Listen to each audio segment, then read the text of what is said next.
March 15, 2019. Frank Garrison had been searching for his daughter for 23 years. The horse chained to the oak tree was about to end that search forever. The thoroughbred was 3 days from death when Frank found her, ribs showing, eyes hollow. But it was the brand on her flank that stopped his heart cold, a twisted serpent he'd seen only once before. The night Sarah disappeared. What happened in the next 30 seconds shattered everything Eleanor thought she knew about loss. Wildlife experts still can't explain it, and for weeks after, when search teams combed those woods, they always came back to the same impossible question. How does a child survive alone with a predator that should have killed her instantly? How does she speak a dead language? And why does she keep calling Eleanor Mama in words that sound exactly like the lullabies Eleanor's grandmother sang 60 years ago? Before we jump back in, tell us where you're tuning in from, and if this story touches you, make sure you're subscribed because tomorrow I've saved something extra special for you. The rifle's weight had become familiar over 15 years, but Eleanor's hands trembled as she stared down the barrel at impossible brown eyes.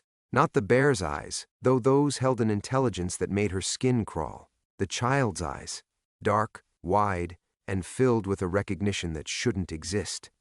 Mama, sa nai. The little girl's voice carried on the October wind, speaking words Eleanor hadn't heard since her grandmother's funeral. Mother, I'm here. The grizzly, massive, scarred, missing half an ear, shifted its weight but didn't charge. Instead, it lowered itself slowly, deliberately, until the child could rest her small hand against the coarse fur of its neck. The bear's breathing created small clouds in the frigid air, but it remained still as stone. Eleanor's finger froze on the trigger. In 30 years of wilderness experience, she'd never seen a grizzly behave like a domestic dog, never seen one tolerate human touch, especially from something as vulnerable as a child. The wrongness of it made her teeth ache. The girl took a step forward. She wore a faded pink jacket, too thin for October in Denali, and jeans with cartoon characters Eleanor didn't recognize. Her black hair hung in tangled braids, and dirt streaked her round cheeks, but she wasn't shivering, wasn't showing any signs of exposure or starvation. "You're not real," Eleanor whispered, the rifle barrel wavering. "You can't be real." "Yi uhayuswan." The child tilted her head, speaking with the patient tone of someone explaining something obvious. "You have forgotten." The Gwich'in words hit Eleanor like a physical blow. Her grandmother had been the last fluent speaker in their family, had died when Eleanor was 12. These phrases, lullabies, endearments, fragments of stories told by firelight, they lived only in Eleanor's memory now. No child should know them. No child could know them. Eleanor lowered the rifle an inch. The girl smiled, revealing a gap where her front teeth should be, and Eleanor's world tilted sideways. That smile. She'd seen that exact smile before, in dreams that felt more like memories, in photographs she was certain she'd never taken. The bear huffed once, a sound almost like contentment, and began moving. Not toward Eleanor. That would have sent her scrambling for the emergency flare gun. Instead, it turned and started walking deeper into the woods, toward the place where the glacier met the tree line, the place where Sarah Chen's trail had gone cold 15 years ago. The child followed without hesitation, her small hand never leaving the bear's flank. After 10 steps, she looked back at Eleanor with those impossibly knowing eyes. "Haji mama.com, mama." Eleanor's legs moved before her mind caught up. She'd spent 15 years in these woods, had mapped every trail, cataloged every animal path, documented every seasonal change in obsessive detail. This was her territory, her sanctuary, her prison. But following a hallucination deeper into the wilderness violated every survival instinct she'd honed since the night her career died in a blizzard. The child and bear moved with purpose, following what looked like a game trail Eleanor had never noticed before. Ancient spruce trees pressed close on both sides, their branches forming a canopy so thick the afternoon light barely penetrated. The temperature dropped 10 degrees in as many steps. Eleanor's radio crackled to life on her belt. The first transmission she'd received in 3 months. "This is Denali Base Station calling any units in the Muldrow sector. We have reports of unusual seismic activity and request immediate..." The transmission cut to static, then died completely. Eleanor checked the radio's display. No signal, no power. The screen was completely black, though she'd charged the battery that morning. The child glanced back again, and this time Eleanor caught something else in her expression. Urgency, almost like warning. They emerged into a clearing Eleanor had never seen, though according to her internal compass, they were less than half a mile from her cabin. Impossible. She'd explored every inch of this territory. In the center of the clearing stood the remains of a structure. Not a cabin, but something older. The foundation stones were arranged in a pattern that made Eleanor's eyes water if she looked too long. Carved symbols covered the largest stone, symbols that might have been Athabascan but seemed to shift and change when she wasn't looking directly at them. The bear approached the stones and lay down, positioning itself like a guardian. The child walked to the largest carved stone and placed both hands against its surface. Dikit yedit natsi. Her voice carried impossible sadness. This place remembers. The stone began to emit a low humming sound, barely audible but felt deep in the chest. Eleanor's radio sparked once, then began smoking. She tore it from her belt and threw it aside, watching the plastic casing melt. The child turned to face her fully, and Eleanor saw tears streaming down the small, dirt-streaked face. "Mama, are you ready to remember what you buried?" The words came out in perfect English, but Eleanor heard them in her grandmother's voice. Eleanor's legs gave out, and she collapsed onto the damp earth, the rifle falling forgotten beside her. The child's question hung in the air like smoke, and suddenly the clearing felt like standing inside her own ribcage, too small, too intimate, every breath a violation. "What you buried." The words triggered something deep in her chest, a sensation like ice cracking. Eleanor pressed her palms against the ground, focusing on the texture of moss and decomposing leaves, the solid reality of dirt under her fingernails. Grounding techniques. Dr. Reeves had taught her those during the sessions after Sarah Chen. Before Eleanor had stopped going to sessions, before she'd stopped going anywhere at all. "I didn't bury anything," she whispered. But even as the words left her lips, they felt hollow.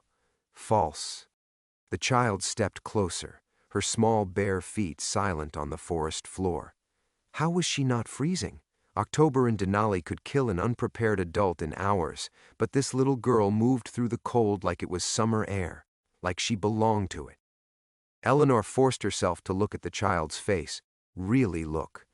The features were soft, unformed in the way of very young children, but there was something familiar in the set of her eyes, the curve of her mouth, something that made Eleanor's hands shake for reasons that had nothing to do with the cold. The bear shifted, its massive head turning toward Eleanor with an expression she could only describe as patient, waiting. The missing ear gave it an asymmetrical, almost human quality, like an old man who'd been listening to the same story for years and was finally ready to hear the ending.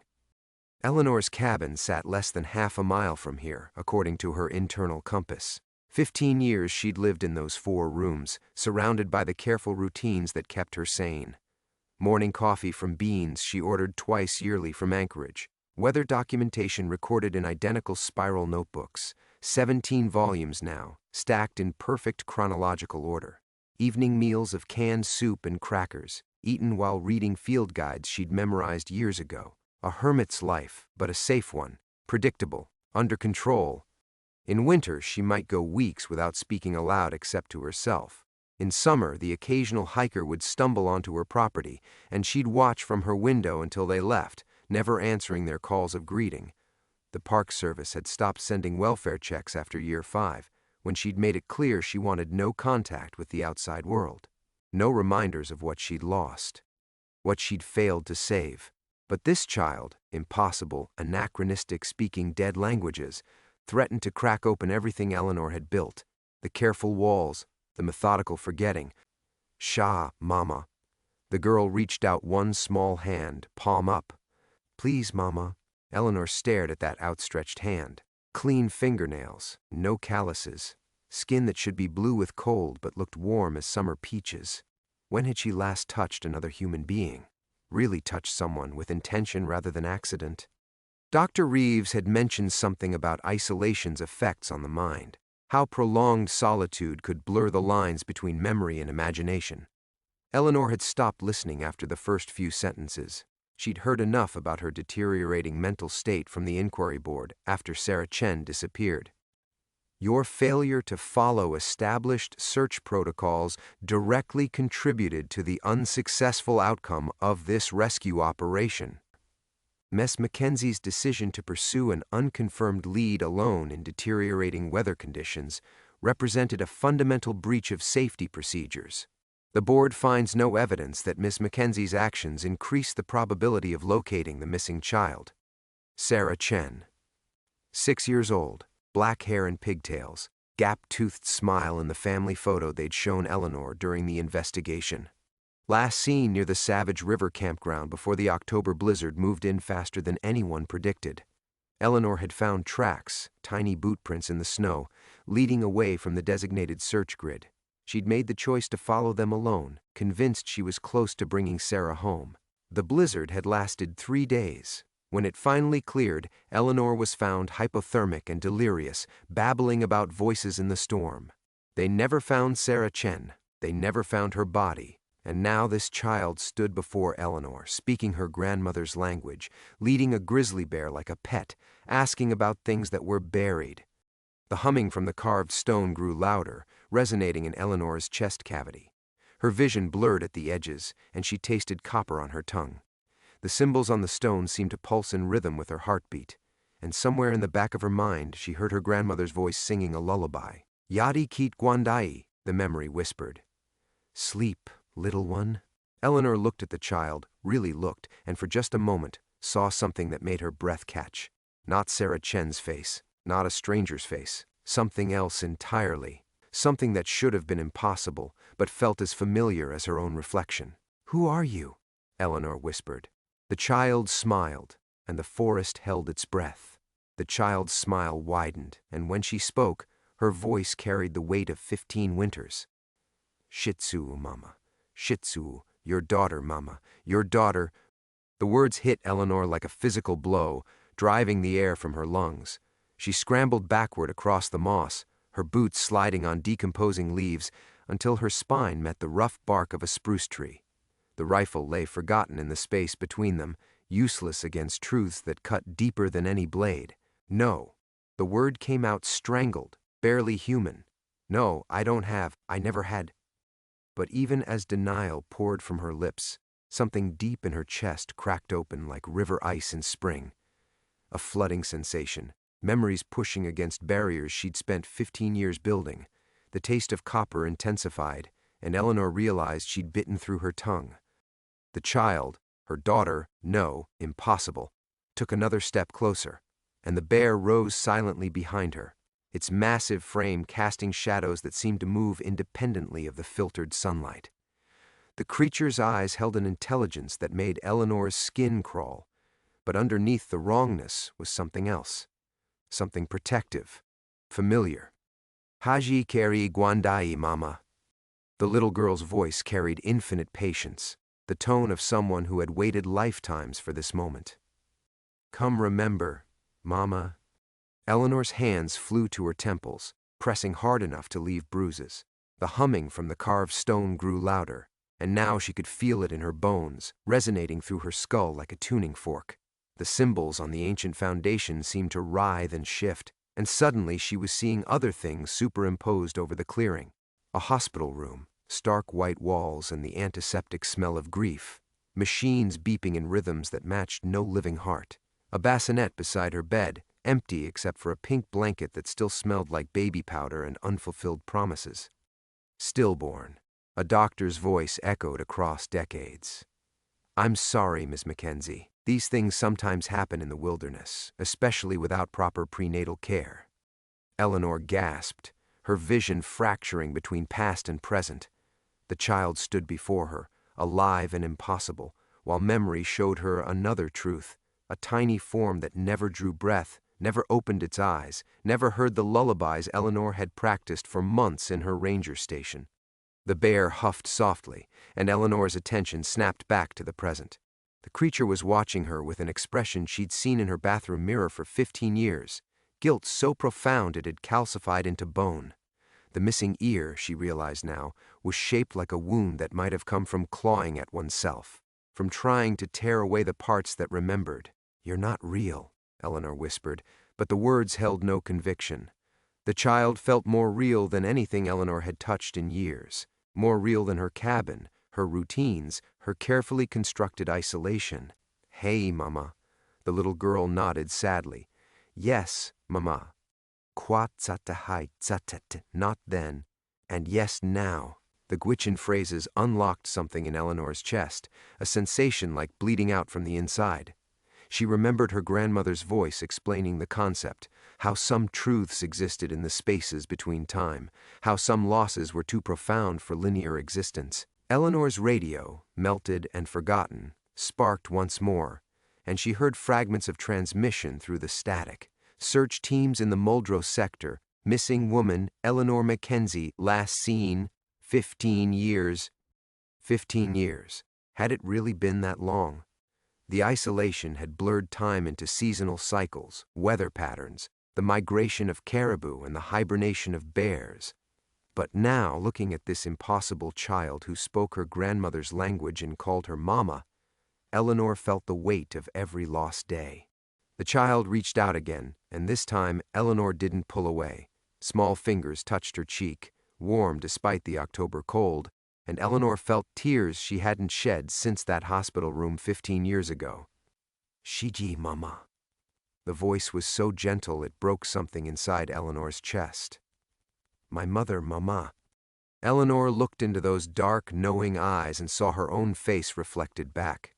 Not as she was now, weathered and isolated and half-mad from solitude, but as she might have been, should have been, if she'd been strong enough to carry a child to term in the wilderness, if she'd accepted help instead of believing she could handle everything alone, if she hadn't buried the grief so deep it crystallized into amnesia.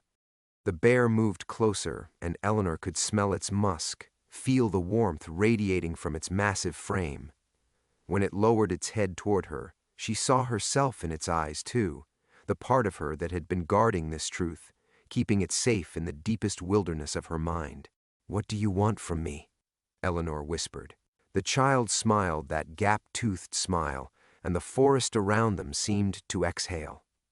"To be remembered, Mama, to finally come home." Eleanor jerked her hand away from the child's face as if burned. The warmth lingered on her fingertips, impossible warmth, human warmth, and she wiped her palm roughly against her jacket, trying to scrub away the sensation. "This isn't happening." She pushed herself up from the tree trunk, legs unsteady beneath her. "Hypothermia, that's what this is. Altitude sickness. Carbon monoxide from the generator." The child watched Eleanor's retreat with those knowing eyes, head tilted in an expression of infinite patience. The bear remained motionless, but Eleanor could feel its attention like a weight against her chest, waiting, watching. Eleanor grabbed the rifle from where it had fallen, checking the safety with muscle memory while her mind raced through rational explanations. Dehydration could cause hallucinations. Food poisoning from that questionable can of beans she'd opened yesterday. Stress-induced psychosis from too many years alone. Anything but this. Anything but a dead child speaking her grandmother's language in a clearing that shouldn't exist. She backed toward where the tree line should open onto the game trail they'd followed, but instead found herself facing an impenetrable wall of spruce. The branches grew so thick they seemed woven together, blocking any passage. Eleanor turned in a slow circle, searching for the path they'd taken to reach this place, but found nothing. The clearing was surrounded on all sides by forest so dense it might as well have been stone. The trail was here. Her voice cracked. The trail was right here. The child spoke again, but not the ancient words this time. "You always did try to run when things got scary, Ellie." Eleanor spun toward the voice, and for a moment the child's face flickered, features shifting into someone else's. Someone older, familiar in a way that made Eleanor's hands shake. "Mom called you that," the voice continued, unchanged despite the child's young mouth. "Ellie Bear. Said you were too stubborn for your own good, even as a baby." Eleanor's mother had been dead for 23 years. Heart attack in the grocery store parking lot in Fairbanks, gone before the paramedics arrived. But she heard that voice now, clear as glass. "My Ellie Bear. Always trying to carry the world on those skinny shoulders. Stop it. Eleanor raised the rifle, though her hands trembled too badly to aim. "Stop talking like that." The bear rose to its feet, a movement so fluid and massive it seemed to displace the air itself. Eleanor expected it to advance, to charge, to do something that would allow her to react with violence instead of this paralyzing terror. Instead, it padded slowly to the carved stone and lowered its head, pressing its snout against the cymbals. The humming intensified, and Eleanor felt it in her teeth now, in the hollow spaces behind her ribs. The stone began to glow, not with any earthly light, but with something that hurt to look at directly. The carved symbols moved faster, rearranging themselves into patterns that made Eleanor's vision blur. Her satellite phone. She'd forgotten about the emergency satellite phone clipped to her belt, the one connection to the outside world she'd kept despite her isolation. Eleanor fumbled for it with one hand while keeping the rifle pointed at the impossible tableau before her. The phone screen was cracked, spiderwebbed with fractures she was certain hadn't been there that morning. When she pressed the power button, it flickered to life, showing 17 missed calls. All from the same number, a Fairbanks area code she didn't recognize. The most recent voicemail was time-stamped 3 minutes ago. Eleanor's finger hovered over the playback button. 3 minutes ago, she'd been holding a child who claimed to be her daughter. 3 minutes ago, she'd been alone in the wilderness as she'd been for 15 years. She pressed play. "Eleanor, this is Dr. Sarah Whitehorse from the Fairbanks Community Behavioral Health Center." The voice was crisp, professional, concerned. "We received a call from someone claiming to be your emergency contact. They said you'd missed a scheduled check-in and they were worried about your mental state. I know you've been resistant to outside contact, but if you're experiencing any episodes of dissociation or false memory, it's important that you—" The transmission cut to static, then silence. Eleanor stared at the phone. She had no emergency contact. She'd made sure of that years ago, cutting every tie that might drag her back into a world where children disappeared in blizzards and search teams found nothing but frozen footprints leading nowhere. The child was watching her with an expression of profound sadness. "They're coming for you, Mama. They think you're finally breaking." "Who's coming?" The words slipped out before Eleanor could stop them, and she immediately hated herself for engaging with this delusion. The bear lifted its head from the stone, and when it looked at Eleanor, she saw her own reflection multiplied in its dark eyes, fractured, terrifying, completely alone. "The ones who want to fix you," the child whispered. "The ones who don't understand that some things aren't meant to be forgotten." In the distance, Eleanor heard the sound of helicopter rotors cutting through autumn air.